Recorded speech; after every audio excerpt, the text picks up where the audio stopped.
Казанской подземке всего приобретено 3 таких состава. 700 миллионов рублей на их покупку выделил республиканский бюджет. Что изменится для пассажиров, узнала Эльмира Заляева.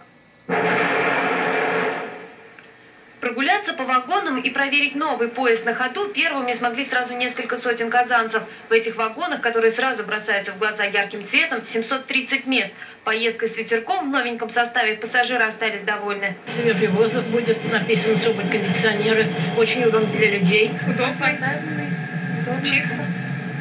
Вагон замечательный, очень уютный, очень такой располагающий, приятной поездки. Благодаря решению президента Рустам Багалиевич выделил нам финансы, и мы приобрели 3 новых состава мытищинских. Они самые современные, самые последние.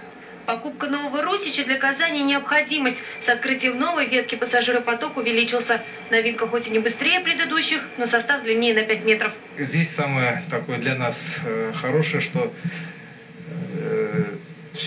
вся техника сделана на советском оборудовании. Поэтому нам будет легче их обслуживать, легче будет, дешевле будет ремонтировать.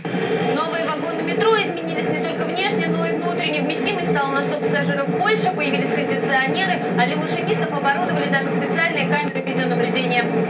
С таким пополнением стоять на перроне в метро придется на 2 минуты меньше, а в часы пик, когда запускают дополнительный электропоезд, и вовсе 8 минут вместо 11. Уже на следующей неделе парк пополнится еще 2 составами, но прокатиться с ветерком на них пассажиры смогут только в начале марта. Эльмира Заляева, Илья Шорин, Вести, Татарстан. После полугода обучения на работу